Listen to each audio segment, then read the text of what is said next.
Hello, and welcome to Sobercast, where we provide AA speaker meetings and workshops in podcast format. We're an ad-free podcast, and if you enjoy listening, please help us be self-supporting by visiting Sobercast.com, look for the donate link, and drop $1 or $2 into our virtual basket. We hope you enjoy the podcast. Have a great day. Good morning, everybody. My name is Casey, and I'm an alcoholic. And looks like I draw quite a mob, huh? I'm glad to be here, and I'm glad that you're here. And I want to thank all of you that did come here this morning for being here and for making Alcoholics Anonymous the number one thing in your life. And if you're anything like me, it is the centerpiece of my life, and everything else flows out from that. If I take care of my business in Alcoholics Anonymous and my life, and I try to practice these principles in all my affairs, then everything else seems to take care of itself. And I want to thank Morgan and the committee for asking me to come up here and participate, and it's a beautiful weekend. I was out on the golf course yesterday with some sober guys and playing the bayonet course at Fort Ord with Glenn and Pat and Rick, and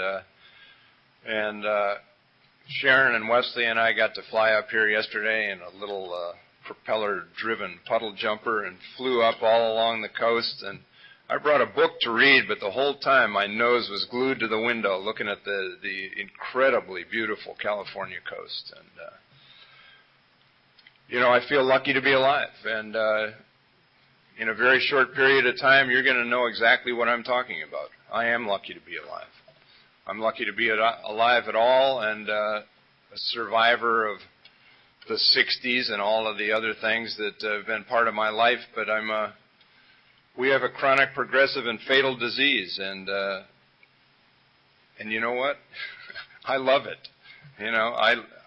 I love that about alcoholism. It's dangerous. It can kill you, and if you accept responsibility for it, there's something you can do about it, and it can change your life into the most enjoyable thing, where you see that you're alive and walking about in God's creation, and everything is gravy. Everything is that should be gone is here, and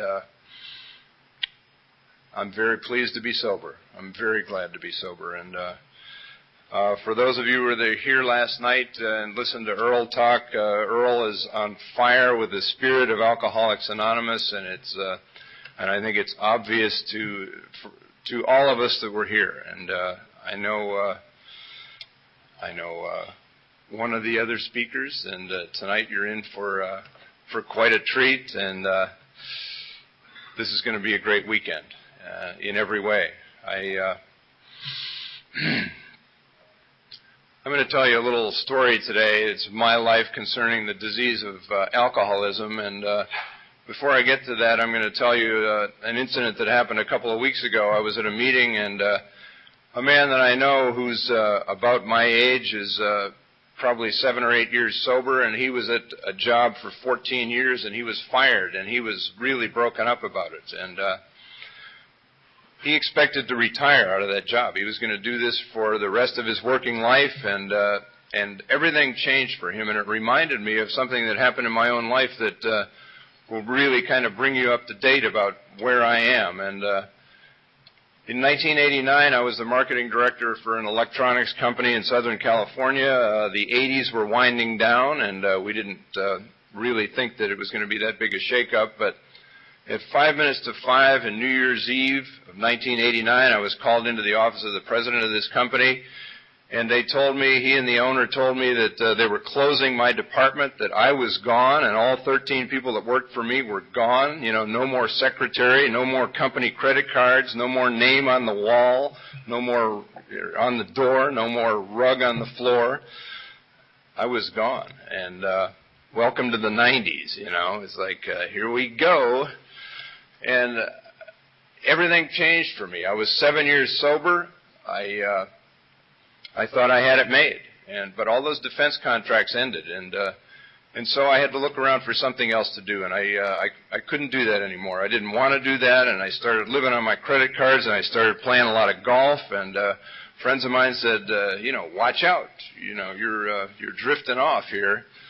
And I said, I think obsession is good. I'm going to follow my obsession. And within this past year, I've played in some senior amateur events in Southern California in golf, and sometimes I win. I'm one of the best amateur golfers in Southern California.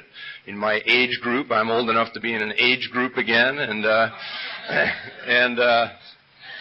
I played golf with a sober agent who said, you could be making money from golf commercials. And I said, I don't want to be an actor. I'm not an actor. I have no talent for anything like that. And he said, let me send you out on some auditions.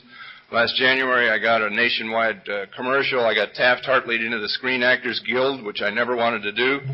I work for the motion picture business now. Within the past 2 months, I got into the union that people join that do the kind of thing that I do. And about less than a year ago, within this past calendar year, a guy that I met at an AA meeting in New York said, I don't have anybody representing my product at all on the West Coast. It's a golf product. How would you like to do that? Fine.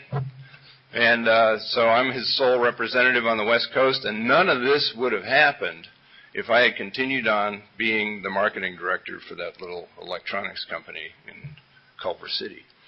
So, when that big door slammed right in my face and broke my nose, it seemed like it really looked like a bad thing. But the seemingly bad is often transformed into something that you wouldn't even have. I had no idea that any of this was going to happen. And even a couple of years ago, I had no idea that I would be where I am right now. I've been sober since November 28, 1982, so I'm 14 years and 2 days sober. Thank you for that smattering of applause. I appreciate it. Everything past 5 months was a new world record for me, so it's really no big deal. And in my home group, it's kind of average to be 14, 15 years sober, and I'm glad of that. I'm glad that there are plenty of old-timers that are ahead of me on the big wheel, and that I get to watch what they do and how they do it, and they show me how to function on the broad highway of Alcoholics Anonymous. And I came from a good family. My parents were nice people. There was no screaming at midnight around our house. I was the oldest of 3 kids. My younger brother and sister are very successful. I tried to lead them down the primrose path in every way I could, but they insisted on being successful and alcohol and drug-free most of the time, although I got them going pretty good there for a while, And my younger brother is a very successful executive in Chicago. My baby sister, who I picture as being about this big with red pigtails, that Irish kind of red hair, and she teaches at Princeton University and runs an art magazine in her spare time. And then there's me. I like to quote a friend of mine named Cajun Joe from Golden Meadow, Louisiana. He says, I like to tell the boys I sponsor, if you all come from a dysfunctional family, it's because you was in it. And I thought that was a pretty cute thing to say, and and I realized a little while back that this is the story of my life. This is really, this is me in a nutshell. I had a good childhood. A funny thing happened when I was about 8 years old, though. I got polio, and this was before the Salk vaccine, and I was paralyzed. My legs didn't work at all, and I missed about all of 3rd grade. I went back right at the end. I was saved through a thing called the Sister Kenny method. I don't have any residual effect from it. I was, very lucky, and a lot of people didn't survive that. But when I went back to school, it seemed to me that I was treated as an outcast, and I was shunned by the other kids. And I'm kind of from the school of, maybe you're like this too. I said, you can't reject me. The hell with you. I don't need you anyway. I reject you first. This is not going to be like this. And I really retreated into myself, and I retreated into a world of reading books, and I started living in a world of fiction. And I liked that. I liked it a lot. I liked it more than real life. And I wasn't a part of it all. And it's a common thread in the stories of alcoholics that somewhere along the line, we felt completely different from the people around us. We felt like we were from another planet or something. And that was true for me. I set out to be a loner, outlaw, space cadet, Martian, geek, weirdo, and I succeeded beyond my wildest dreams, really. From the time I was 10 till I was 17, I read a book every day that wasn't a school book. I was armed and dangerous. I was a wise guy in school. And I hadn't even had a drink yet, and I could have used a stiff double at about age 12, but I didn't know that the alcohol was out there, and I didn't know what it would do for me. But when I went off to college, and I was at Penn State about 10 minutes, and somebody shoved a can of beer in my hand, and it was Schaefer's of Philadelphia, the beer to have if you're having more than one was their jingle in those days, and I had two, and got rubber-legged drunk and staggered back to my dorm room and passed out. And when I woke up, I realized if I was ever going to fit into my own generation, if I was ever going to fit in on planet Earth at all, I was going to have to learn how to drink. And I don't know where that idea came from, but it was loud and clear that I was going to have to learn how to drink. So I got into training with drinking, like anything else I was ever any good at. And after a couple months, I wasn't throwing up on myself. I was drinking that 3-2 beer at those fraternity parties and things like that. And all of a sudden, I had a social life, and alcohol had done it. And alcohol was going to get all the credit for anything good that happened in my life for a long, long time. And every time I came to any kind of decision, any kind of a fork in the road, and on one side was some kind of productivity or success or achievement, and on the other side was alcohol and any combination of other things, I always took the road that had alcohol on it. And, in AA, after a while, you get a perspective on your life, and you can see the patterns and how clearly these things happened, and how the disease of alcoholism encroached on all of my decisions and encroached on my life to the point where, as time went on, as the disease became more, as the evidence of the progressiveness of the disease was evidenced in my life, the more obvious it was to me and everyone around me, especially the people around me, not so much me for a long time, that alcohol had taken over.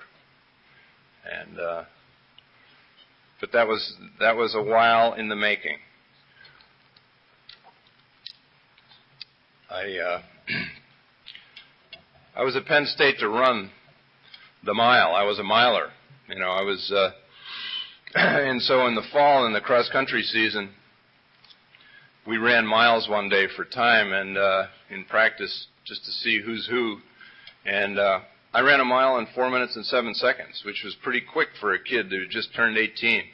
And one of the assistant coaches came up to me with his clipboard, and he said, Casey, we chart these things, and at the rate you're going, you're going to break the 4-minute mile within the next year, and you're going to be the youngest person in history to have done that.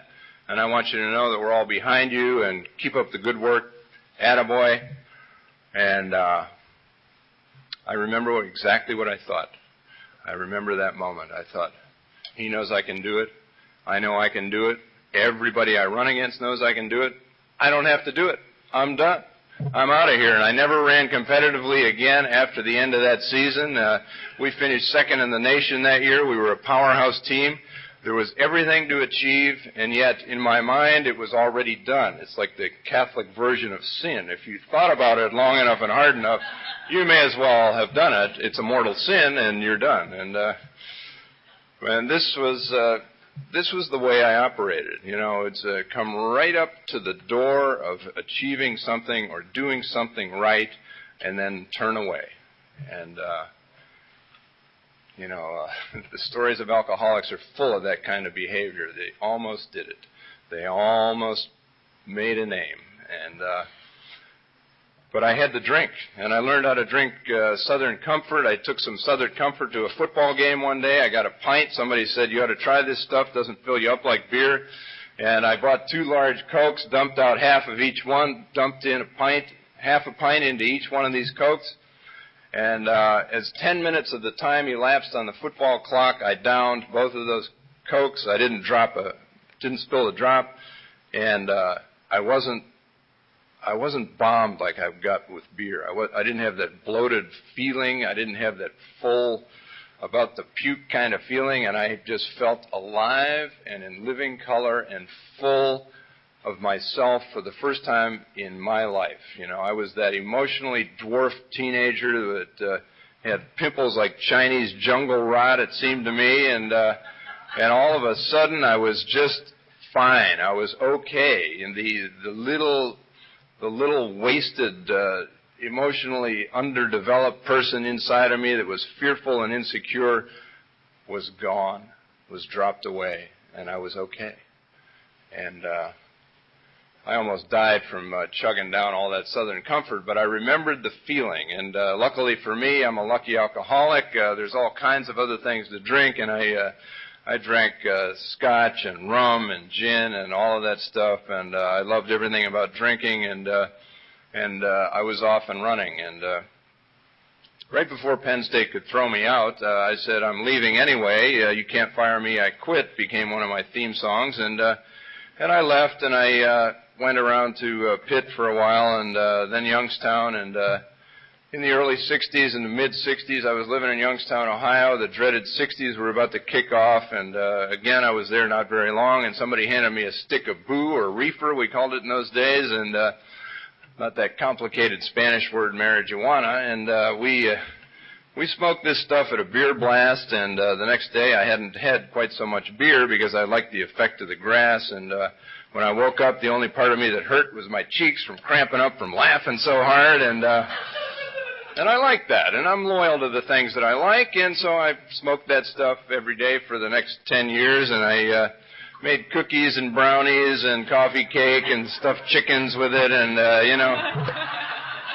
if you came to my house, you were going to get schwacked one way or another, whether you were prepared for it or not, and of course, along with that came all of the other stuff. The pharmacy doors flew wide open with illegal and legal stuff, and we all, a bunch of us knuckleheads, raced it through the door that wanted to live fictitious lives anyway, and we inhabited this new place. And I got rid of all of my Ivy League kind of clothes that I had picked up from being in an Eastern college, and I got myself hair that grew down to about here, a nice black leather jacket like Brando wore in The Wild One, what are you rebelling against, Johnny? And he says, what do you got?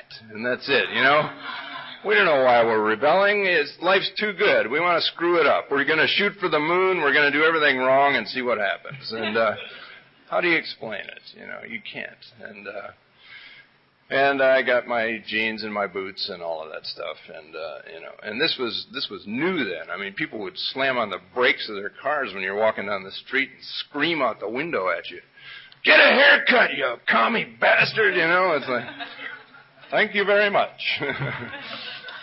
Thanks for sharing.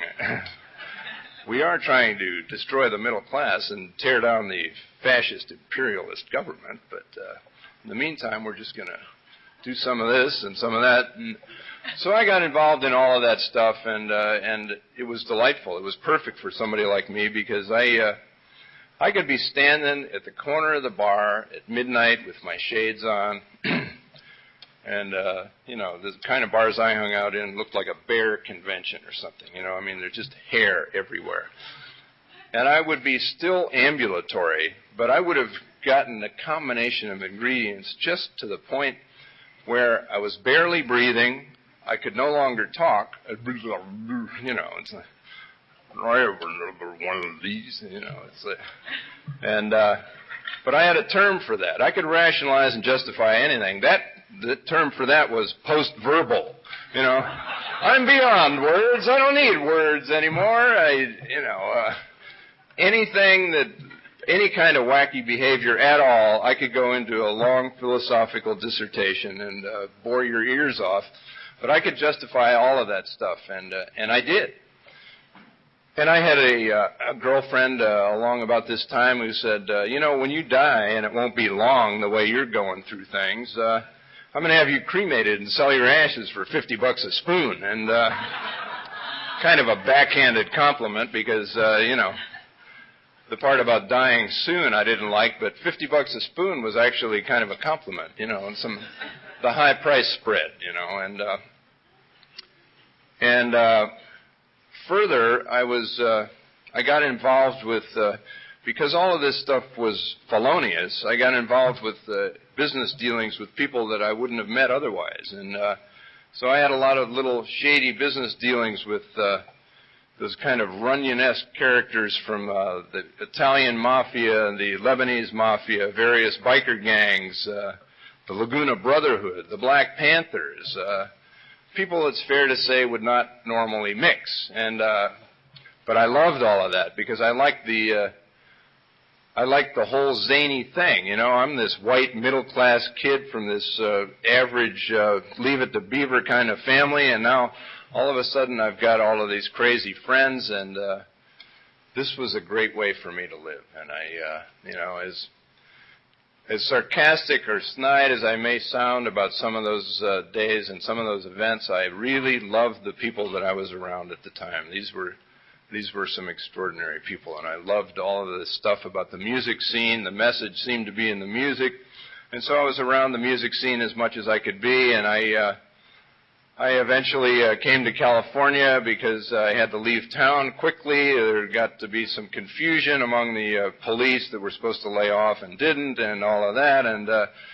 And so I raced to the coast and started hanging around with all the famous dead rock and roll stars down on the Strip at Barney's Beanery and the Rain Check Room and some of these, the Whiskey and Rudy's and the funkier bars along that section of Santa Monica Boulevard and the Strip where Holloway runs up and down there. And for those of you that know that area, Sharon B. among them, you know, our paths may have crossed. But three of us moved in on a friend of mine, and he lived in a $75 a month roach farm on North Vermont Avenue, and this was a delightful little hovel. We were hardly ever there anyway because we were down at the Strip, and everything was going along beautifully. We were calling it Hollyweird, Ohio, because we had come there from Ohio, and we would, you know, kick everybody out of a booth in the back, and then we would write things on the walls with magic marker, like many are called, but few accept the charges, and a lot of other mysterious semi-zen things, just to be wise guys, and all this was going great until my buddy got stabbed in the heart with a steak knife by his hooker girlfriend, and his family came and trucked him away. And in a brilliant alcoholic move, I moved in with the stabber's two best girlfriends, who were semi-professional party girls that needed a little personal management and kind of some watching out for. And I was elected, and so we cleared out 2 apartments and moved into this huge house just off the Strip, and we had no visible means of employment whatsoever, but we had a delightful nonstop party going all the time. I was 26 years old. I was in the prime. I was physically strong, and I just I had a wonderful time. I had run into some junior mob guys from Long Island who weren't dressed right for the product they were trying to move, but you know, they were wearing silk suits and carrying 9mm automatics right here, and they didn't look too hip, but I did, you know, because I was hip and I was cool and all of that. You know, cool to me meant to be cold and to show no emotion whatsoever unless it was manufactured for the occasion so that you could appear to be human. You know, I was so divorced from my own feelings, I guess psychologists would call it alienation.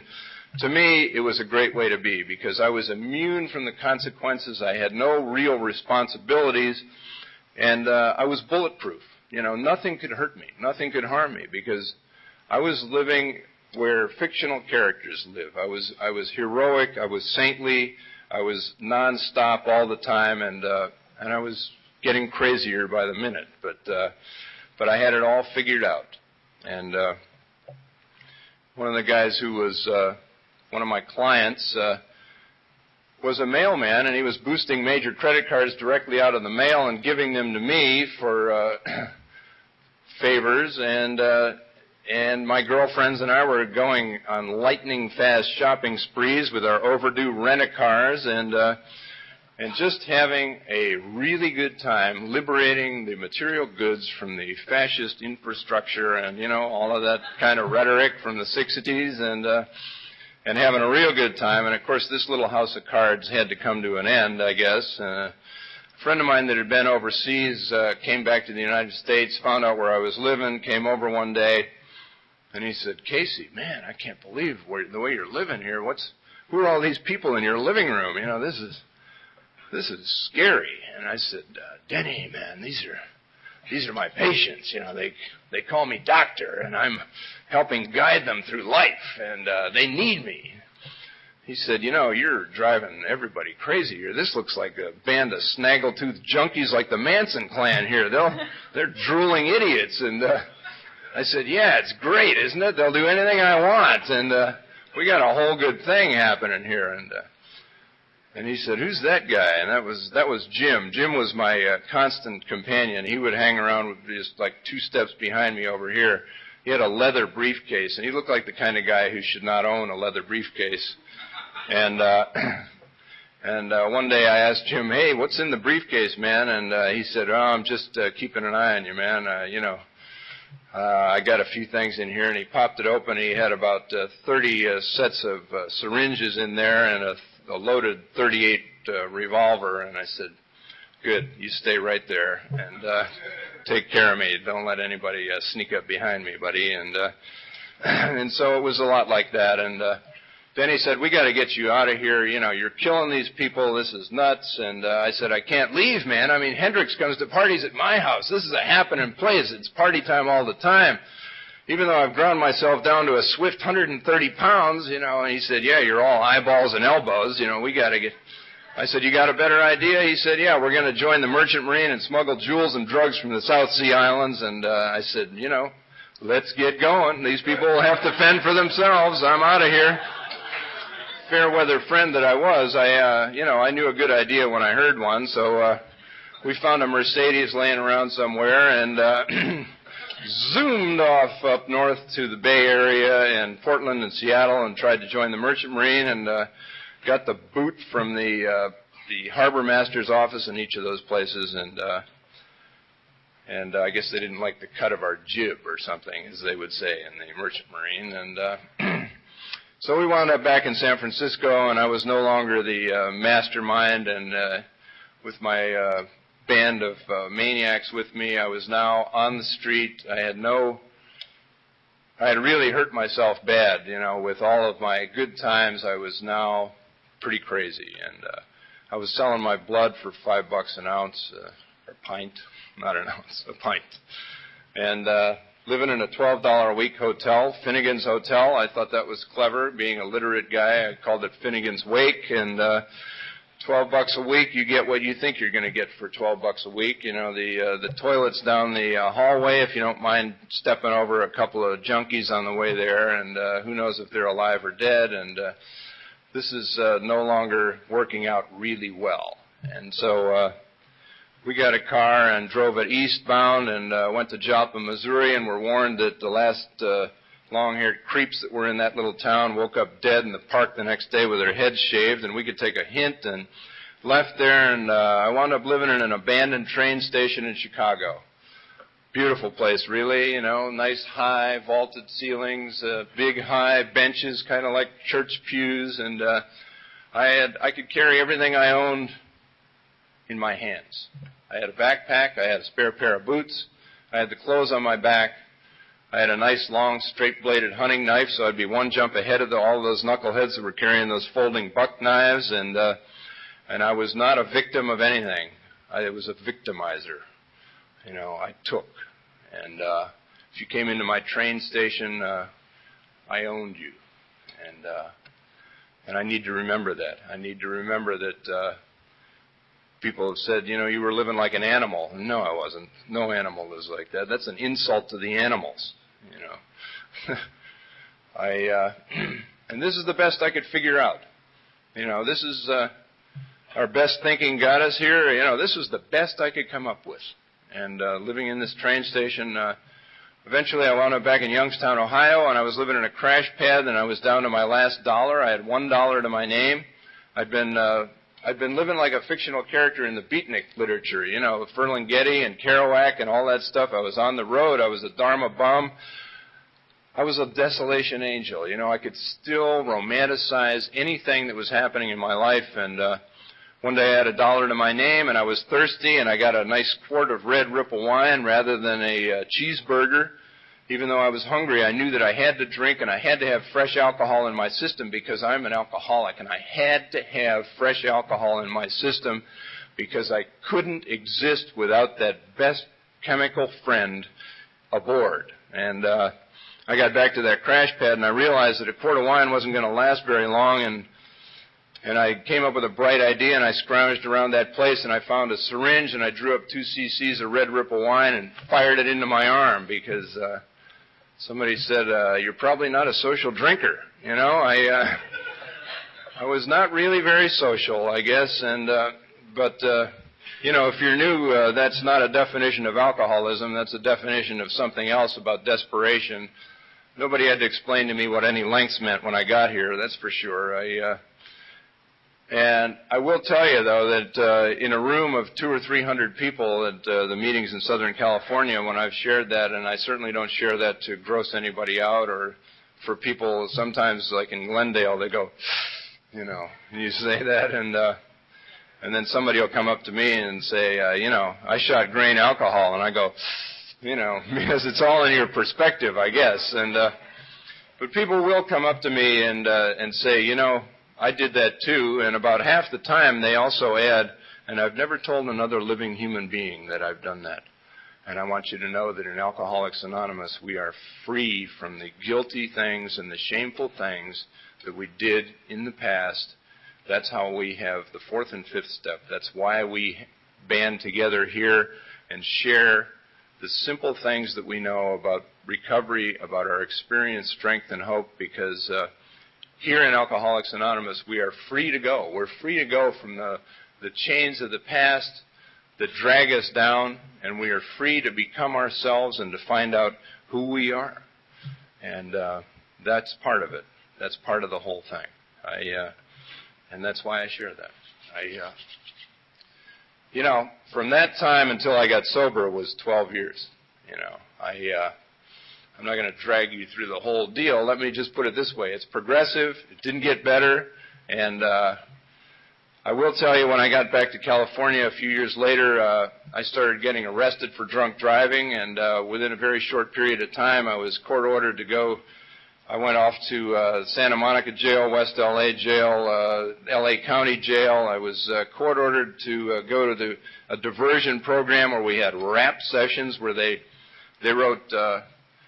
you had to describe your feelings. You were trying to get in touch with your feelings, and they wrote glad, sad, or mad up on the wall. Are you glad, sad, or mad? And I'd say, I'm jocose, lachrymose, and bellicose. You can't touch me with glad, sad, and mad. I had that intellectual arrogance of a knucklehead with a big vocabulary that didn't have a clue.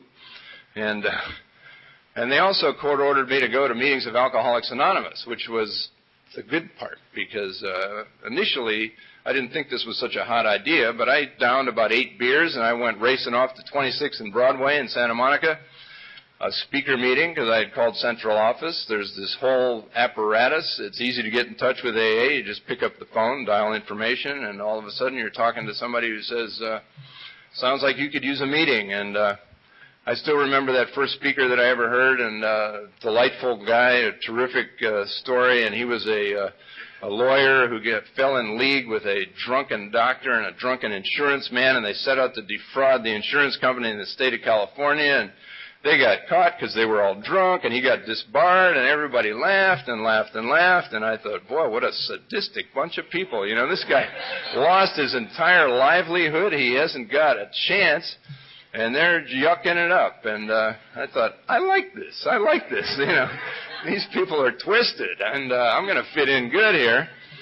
And he started talking about recovery and kind of lost me, so I went up afterwards and tried to get him to tell me a little more about this complicated scam, because I'm being a connoisseur of hot scams. I figured I could figure out where he went wrong and I could make it work, and he kind of patted me on the head when I breathed all that beer on him and said, it works a little better if you don't drink between meetings, kid. Try coming back tomorrow. And I said, there's a meeting again tomorrow? It's like I knew nothing. But I really wanted to get sober, and so I checked into a hospital in Long Beach, California, and after 5 days they did a blood test, found out I was still toxic, sent me over to Rancho Los Amigos in Downey, and I was in the intensive care unit there for the next 21 days. While I was there being detoxed from all the other stuff I was on with Valium, I didn't have anything to complain about, so I complained about the Valium, and always a disruptive force wherever I could fit myself in.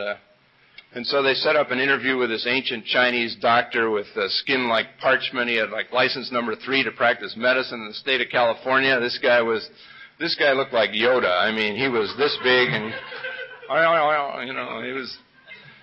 And I thought, this will be great. I'll use all of my Zen stuff on this guy, and I'll call him Sensei. He'll call me Grasshopper. We'll have a great little conversation. It wasn't like that at all. I went into his office. He said, sit down, Casey. You've essentially ruined your life. You've destroyed your central nervous system to the point where in order for you to function well enough to go to the Social Security office and pick up your SSI check, for which you now qualify, you're going to have to take some of these and some of these for the rest of your natural life. And he held up antidepressant and antipsychotic medication and said, you have essentially burned your nervous system to the point where you're not going to be able to function, as is obvious by the last few years of your life. And I said, gee, Doc, bad news. You're telling me I'm like a condemned building unfit for human habitation, and yet I can't move.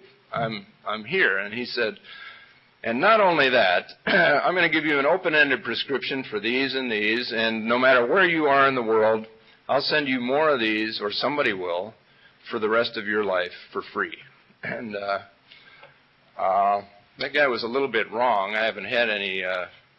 If I get a headache today, I take 1 aspirin because I don't want to start any bad habits. You know what I mean? It's like, at any rate, I don't take medication today, and I haven't for over 14 years. Because that's what happens in Alcoholics Anonymous. Clean and sober is to be clean and sober, and my idea is not to see how close to the hook I can nibble, but to actually live by the principles of Alcoholics Anonymous.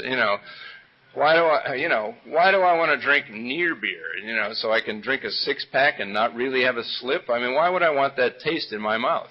Why would I want to walk into a doctor's office and say, I'm really restless, irritable, and discontented. You got anything for that? And they say, oh, yeah, we got a whole prescription pad for that.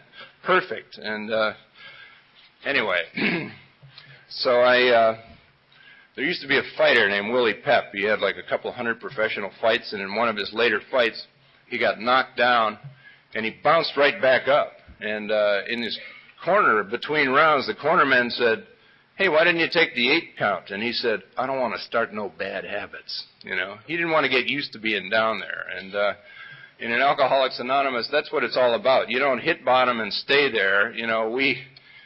We rise up. Things get better. And my life and a lot of the lives of the 2 million sober alcoholics around the world is absolute evidence of all of that.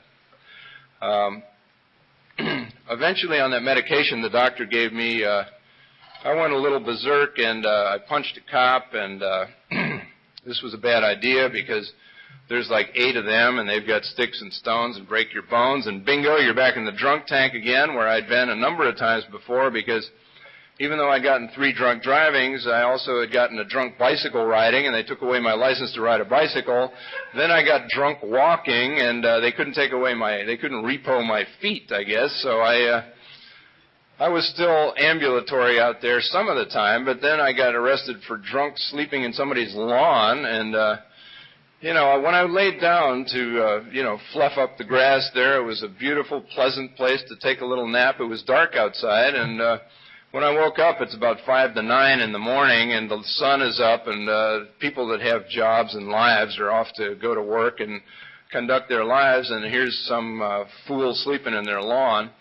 And just as I wake up, I hear the tires screech to the curb, and I look over, and there's cops, and of course they knew me by my name then, and they say, "Come on, Casey, get in the car. Don't make me come and get you over there." So, of course, I try to flee, and a former track star, it's a little hard to run first thing in the morning when you're sleeping outdoors, and so I, make an escape, and I run into this hedge, and I get caught, and it gets all in my coat, and I can't get out. I'm like a scarecrow, and the cops come over, and they're laughing like crazy, and the one that knows my name says, "Hey, the master criminal is being captured by vegetation."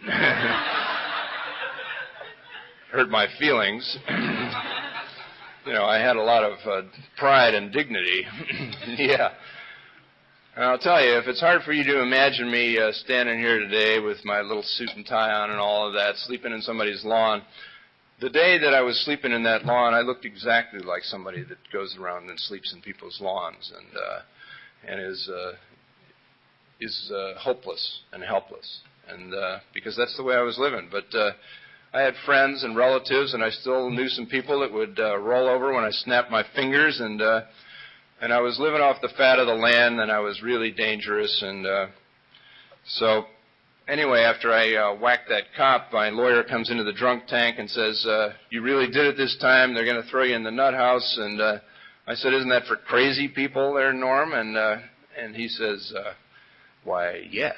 See, you look crazy, you smell crazy, you talk crazy, you act crazy, and now you're going to get treated like a crazy person. Is that too complicated for you?" And so off to the sleepy little nut house village of Camarillo State Hospital in Camarillo, California, and it's really delightful in there. They've got about 50 people there at any one time in the substance abuse unit, and the incorrigible people that had no insurance and no way out. And every day they had group therapy there, which is a game. I like games. I can get good at games. And so after 3 days I was there. My aunt had given me a nice Brooks Brothers sweater as a going away present, kind of a get out of here, we never want to see you again, but here's a nice sweater. I was wearing my sweater, and I got elected co-chairman of the Patients' Council at Camarillo State Hospital. The activists are here, we're taking over, we're going to change everything, and we didn't change anything at all. And every day we had meditation time, a nice big room, about maybe a third the size of this room, with glass walls all along one side, and we sat there in these greasy old pieces of furniture, staring out the window. The guy with the most amount of time had 10 weeks, so we're really, really newcomers. And we've got to meditate every morning for 45 minutes while they play this record over and over again. And the record was Judy Collins singing "Send in the Clowns." Every day, If you're not crazy when you get here, wait about 10 minutes, you'll fit right in. And I was there for Christmas and New Year's that year, and on Christmas Day, captive audience that we were, we had the Hare Krishnas come in and sing to us, and they entertain us. They're banging their tambourines, they're wearing the saffron robes, and they're just, they're proselytizing. They're carrying the message of their little thing, and scouring the nut houses to get new clients, I guess. And, the guy's got the starter rope sticking out of his head, like that. And I say to one of my compadres, I said, I wonder if you get one of them in a headlock and yank on that rope, what would happen? He gave me a fisheye look and said, "I wonder why you're in the nut house." And I was insulted, so I got up and I started dancing along with the Hare Krishnas, not a difficult beat to pick up, and figured we'd have kind of weird conga line and snake right out the door when nobody was looking. And a friend of mine in the front row looks at me and he says, "Casey, man, you better sit down. The staff is looking at you." I said, "What are they going to do, throw me in the nut house? I mean, we're already here. You can act as crazy as you want, man, because this is where they throw you when they throw you away. We're overdone, crispy crittered out." And I didn't, I got done with that little spiel, and I thought, "Fool, that's true." And it was true. It was tough to know that we did look a little out of place on this particular planet. And, by going around to meetings in Southern California, I found out what happened to my 3 buddies, and Dave was this tall guy, about 6'1", real handsome-looking guy, wanted to be a TV star and watched TV all the time and kind of memorized everything, all the answers on Hollywood Squares. And his brother was an arsonist who was doing time in Joliet and got out of prison, and they went on a little crime spree. And I would have been with them because they were with me when I got my 4th drunk driving arrest. And Dave was the kind of guy, when we got thrown in the drunk tank and they clanged the door behind the 3 of us, that one last time that we got arrested together, Dave shouted at all of the people in the drunk tank, about 30 really scary-looking dudes, and said, I guess you're wondering why I asked you all here this evening. And I said, shut up, man, you're going to get us killed. And he was that kind of guy. You got to love him. He's a limited life expectancy, but a real funny guy. And anyway, he and his brother went on, they stole some payroll checks, and they were drunk, and they had to go back and steal a payroll check writing machine, and because they were incompetent, they didn't know how to operate it, so they went back and stole a person that did know how to operate it, and there's a rule against that, and it's called kidnapping, even though she was no kid, and so they're doing 20 to life, their sister told me, and I probably would have been with them, but I was already safely under the wings of Alcoholics Anonymous. And Rob, a big tall guy with a shaved head and a big handlebar mustache, actually was in the Merchant Marine out of Oxnard, and his wife in Oxnard, and their 3 kids. She told me that he had gone back into the Merchant Marine, and aboard ship he got drunk and smoked a cigarette in his bunk and toasted himself, and he doesn't get to be here today or anywhere else because it's funny, he was really enthusiastic about AA too, but you never know. You don't know why. You don't know why some people are here and some aren't. And a lot of times I feel like I represent a lot of people that don't get to be here. And public speaking is not something that I ever wanted to do, and it's not something that I can do. But I can talk in Alcoholics Anonymous because it's something that I believe in passionately, and there's something that no matter how far down the scale I've gone, I can see how my experience can benefit others. It's absolutely true in my life. And so I've got something that I can talk about and something that I care about and something that, for me, I'm dedicated to. Will was the 3rd guy, and he was an interesting character, a big book reader. He got in a fight in the Camarillo one time, and the guy punched him in the jaw, and before he kicked the crap out of this guy, he turned to me and he said, Casey, man, he punched me in the mandible. He used a 50-cent word for the jawbone, and I tracked him down to the VA hospital in Brentwood a half a dozen years ago, and the doctor said, you can talk to him if you want to, but he hasn't said a word to another human being in over 2 years, and he's catatonic. And but I still have hope for him, and the same way I do for Billy and Dave and anybody else that needs to be here, because as long as they're still breathing, there's hope for them, because amazing and miraculous things happen in Alcoholics Anonymous all the time. Lives are transformed by the thing that takes place here in Alcoholics Anonymous. There's no way that you can tell when somebody's new and they're at that fulcrum point, that deciding point. Which way are they going to go? It doesn't work out there anymore. They don't know what's going on in here. They can't drink. They can't stay sober, and they're at that point, and you never know. You have no way of knowing, and some little thing will make the decision for them. I started going to meetings on a regular basis, and I got a sponsor, and the reason I got a sponsor is because everybody bugged me, and people in my home group insisted you get a sponsor, and people gave me their phone numbers and cards, and one guy gave me a card that said he was a planner for the Mattel Corporation, and I said, that's that little toy company that makes the Barbie doll and the Malibu Ken. Maybe they'll make a crazy Casey doll. And that was my reason for asking this guy to be my sponsor. This is... I guess motives don't count, and he was kind of a mild-mannered guy with glasses and kind of an Irish background. I thought, in a fight I could take this guy. This is another reason for asking him to be my sponsor, another brilliant idea. And it turned out he was a really good member of Alcoholics Anonymous, had 13 months at the time. He's still sober. I talked to him a couple days ago on my birthday, and lives in Malden, Massachusetts.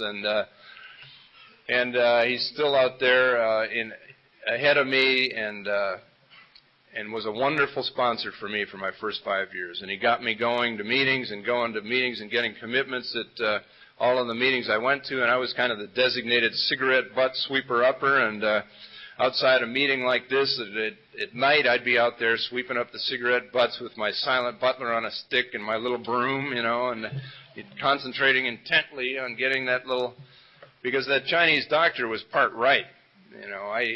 I had done real hard damage to myself, and I couldn't read anymore. I'd read all those books, and I couldn't read anymore and retain anything.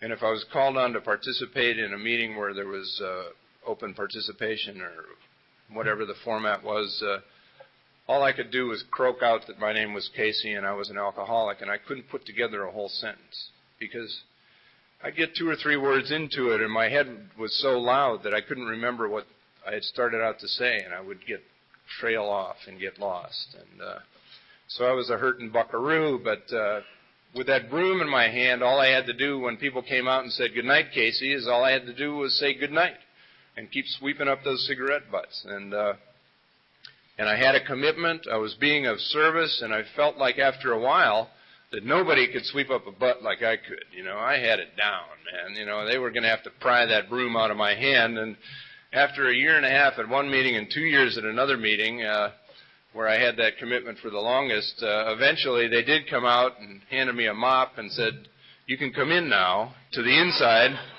Swing 'em up. Learn how to do that." And I got really good at that. And, of course, the commitments have gotten more complex and a lot more fun, I guess. But, I look back now at sweeping up those cigarette butts, and that was pretty fun. I liked it because I really felt like I was a part of this entire thing. So if you're new, I recommend that you do that. Get a sponsor and find the kind of sponsor that likes to see you get active. And my sponsor also wanted me to get active in the steps, and I knew my life was unmanageable, and I knew that I was powerless over alcohol, and I knew that a lot of that stuff. But when he told me that he wanted me to start praying to a power greater than myself, I said, "Keith, you don't understand. The God that I rejected when I was about 7 years old, when I comprehended what the Catholic God was, which was kind of an infantile comprehension, is an all-powerful God, who can hurl you into a lake of liquid fire for all eternity for eating a bologna sandwich on Friday. I mean, I don't want this guy to know where I am, and I'm not going to tip my hand by sending up some weak little prayer." And he said, "No, no, no. I don't believe in the God you don't believe in either." And he kind of lost me on that one. And so he explained to me that I could essentially, until I had a little better grip, I could make up any God at all. I could pray to anything that I wanted to, even a doorknob. And I went home, prayed to a doorknob that night, and as sick as I was, I knew that I felt like an idiot. And so the next day I went down to the beach being unemployed and strolled along trying to think of a really hip God, the one behind the one, something that would be up to my standards, being a newcomer, arrogant knucklehead in Alcoholics Anonymous with a bizarre and hallucinatory sense of everything. And so I'm looking at the sand, I'm looking at the sky, the mountains, and all of that, and bingo, I get it. And I go to the meeting that night, and I say, "Keith, I got it. It's the ocean, man. It's the ultimate thing. It's controlled by the moon. It's got the tides. It's 3/4 of the earth. It's everything. It's ever-changing. It's always the same. It's smooth on top, but underneath, the big ones are eating the little ones, and it's a vicious fight for survival." And he said, "Stop, cut." He said, "What I would like you to do is say, please keep me sober today in the morning, and in the evening say, thank you for keeping me sober today. And that's all. And if you want to elaborate from there and think about sharp-toothed fish, do that on your own time. Don't bother me with the details, you knucklehead newcomer."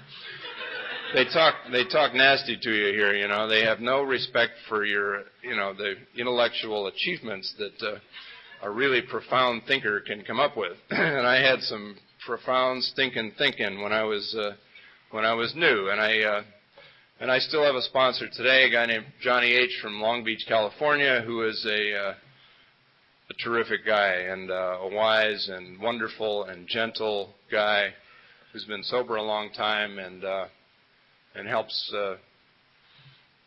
pick up the things that are. When I start getting off the broad highway, when I start getting off the beam, he'll be very quick to tell me what's going on in my life because I tell him everything. I don't have any secrets today. I didn't tell anybody about that shooting wine incident for at least 5 years of my sobriety, except my sponsor, because I was very ashamed of it. And there were a lot of things when I was new that were very scary to me. I had grand mal seizures as a result of drinking.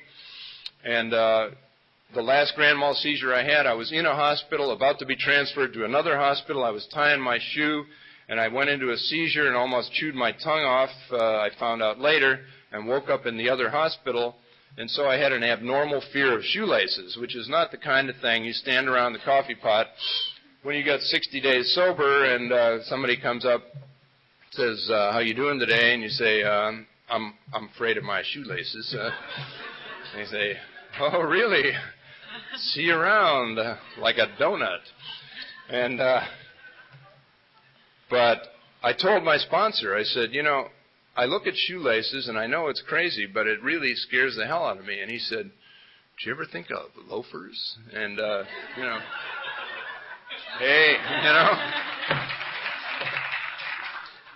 I hadn't. It's the simple solutions to impossibly complex problems that we just can't figure out. And I told you that Johnny's my sponsor. A couple of years ago, a woman was telling me that she had a lot of time, 20 years or so, and her sponsor, Clancy, was insisting that she call him every day. And so she asked Johnny, do you call your sponsor, Clancy, every day? And Johnny said, yeah, if we're both in town and I know that, I'll call him up. And she relayed this to me. And so I mentioned it to him, and I said, I know you call him every day, and you just say hi, and he says hi, and you ask each other how you doing. But let me ask you something. Between the two of you right now, you've got about 70 years of sobriety. What on earth, what spiritual minutia, how many angels can dance on the head of a pin, what do you talk about when you really get serious about? And he said, well, let me tell you, something just came up today, and he had this little story ready for me. And he said, as you know, Clancy's wife Charlotte's out of town for the summer. She's in Wisconsin. So Clancy's at home. He's got to do the laundry and all of that house cleaning stuff by himself.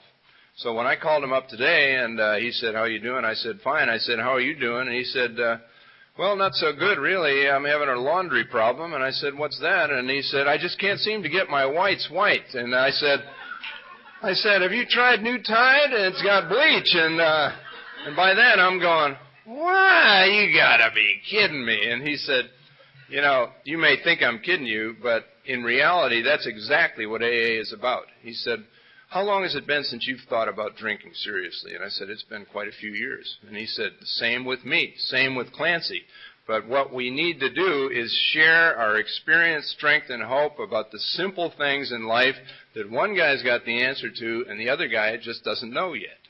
And it's that, talk about keep it simple. I thought, he was making me dizzy listening to this story about the new tide.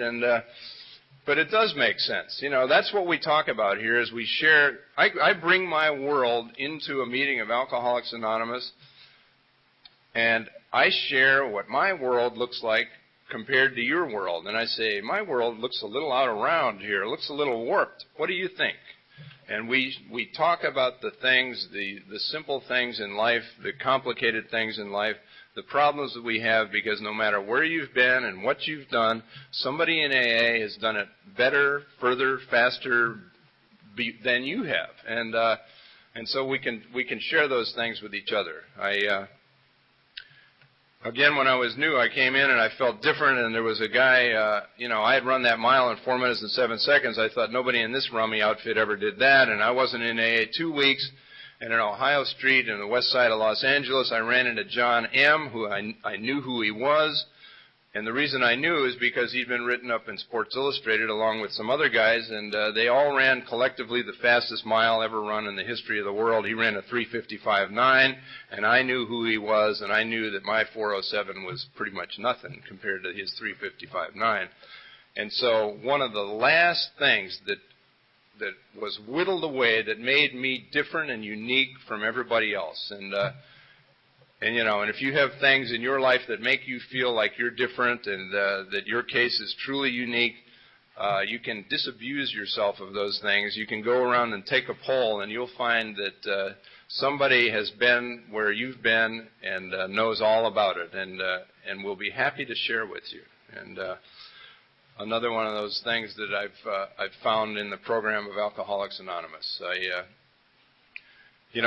I went through the steps with my sponsor, and I did an inventory, and I found out in an inventory that I'd hurt a lot of people, and a lot of those people I needed to make financial amends to, and a lot of them I needed to make emotional amends to, and I started making a lot of money. Eventually, my sponsor forced me to go to work and get a job, and in getting a job, I found out that I had a talent for selling things, and all through the 80s, like I mentioned at the beginning, I was in sales, and of course, I'd been in sales before, too, if you remember, and if you can sell toxic poison that will kill people to them, to actually sell a useful product or service to somebody that will be beneficial to them, piece of cake, and if you sell things to people that actually have a bank account, you get paid.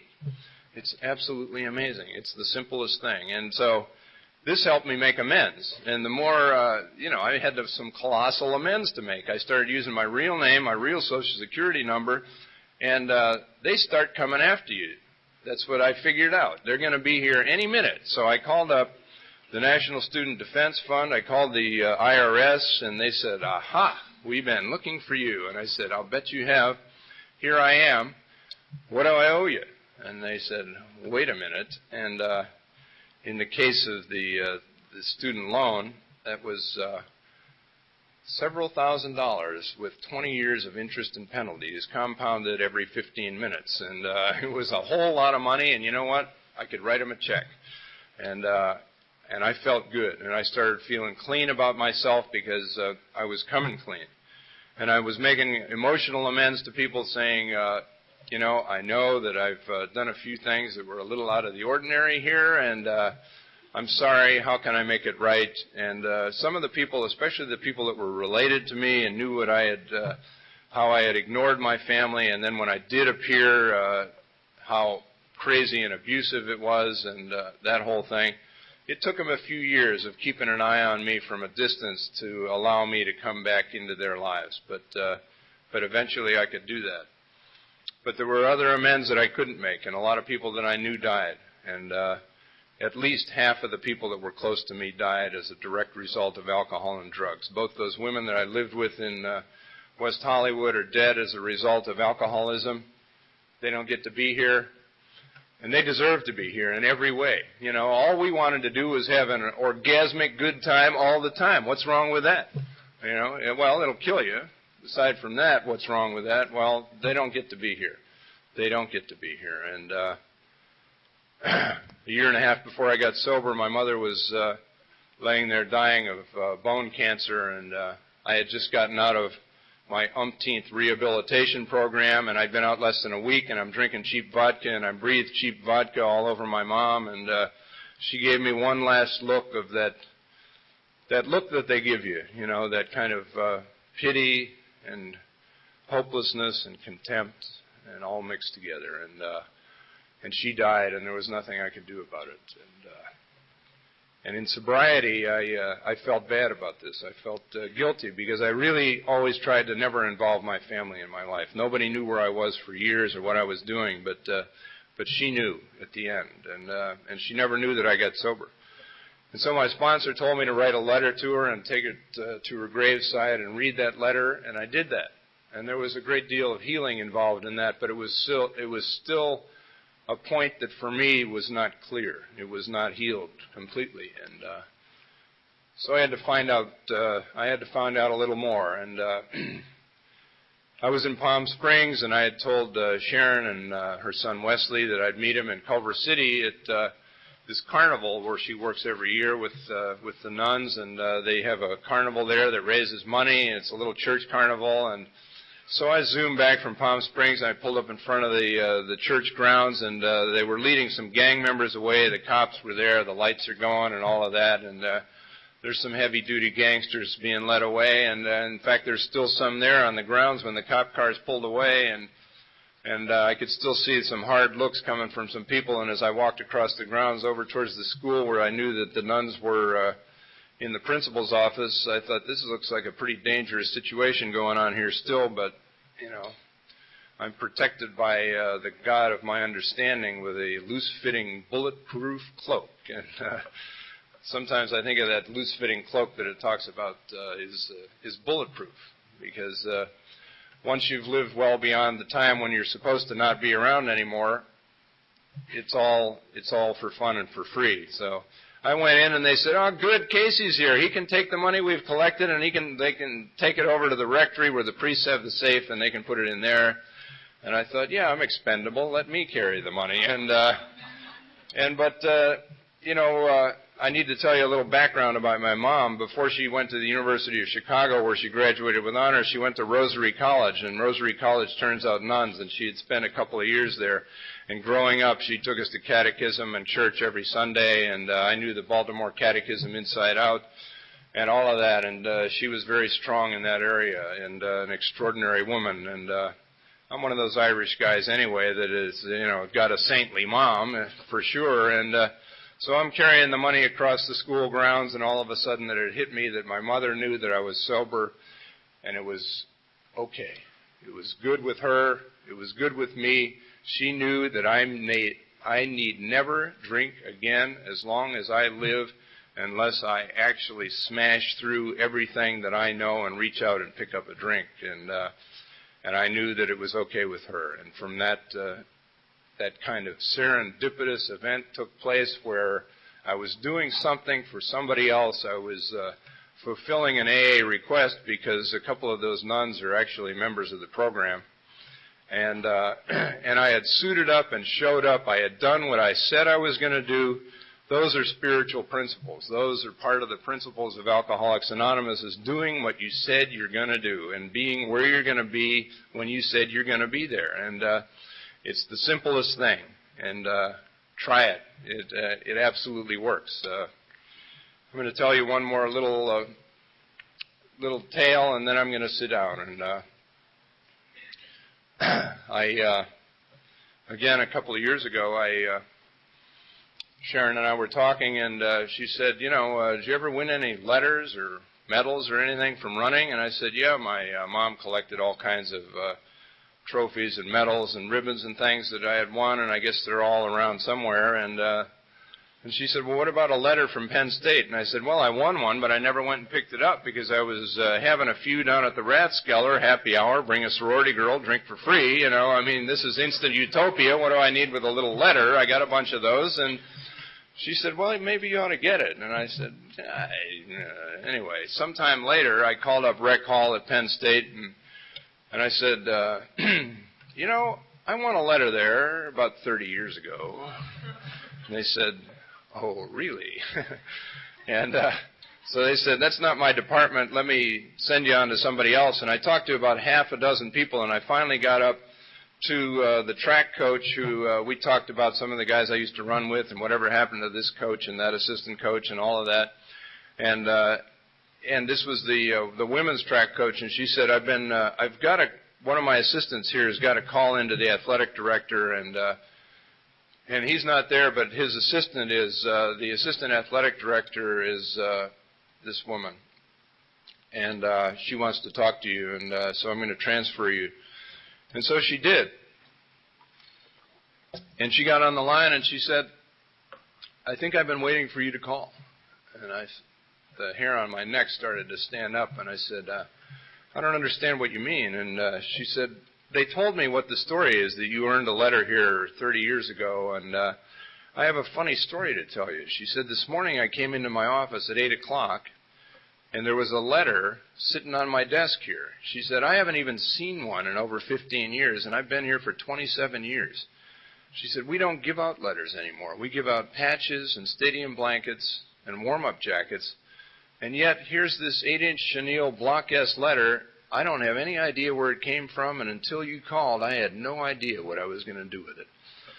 And she said, but I'm going to send it to you. And before we got off the phone, she said, do a lot of little miracles happen in your life? And I said, yeah, you got about an hour? And so she sent me the letter, and she typed the letter and along with it and said that you're going to be the last person that ever went to the Pennsylvania State University to receive a letter. And congratulations. And that Christmas, I got a nice letter jacket, and it's got this nice new letter on it. And so I'm a guy in his early 50s with a brand new Penn State letter jacket with a nice brand new letter, the last guy on earth to get a letter from Penn State just in time. And it's just a nice little thing, but it kind of, for me, wraps up something that I bolted on, that I absconded on, that I never fulfilled. And things happen in Alcoholics Anonymous, you know. Things that you have no way of knowing in advance what's in store for you. And for those of you who are newer here, I want you to know that you're in for the ride of your life. You're going to get to know some real simple things about what you like, what you don't like, what you're supposed to be doing. You're going to get the opportunity to be yourself. You're going to get to walk down the street out there, just any city street anywhere, in Monterey or Los Angeles, without being consumed by fear. Down below all of it, you know, is that self-centered fear.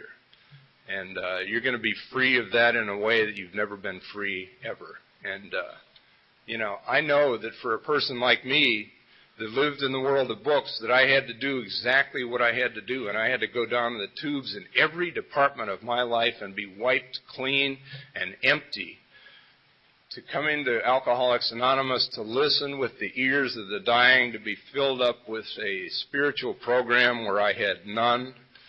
I was a vacuum waiting for something to happen, and something good happened. And, you know, I have a sense of purpose. I have a sense of direction. I have a reason for being that I couldn't have had in any other way.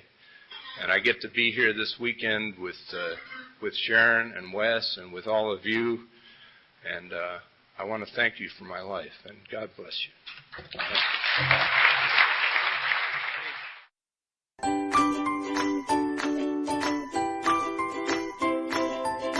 Thanks for listening. I hope you enjoyed the podcast. Sobercast is ad-free, and we'd like your help in order to keep it that way.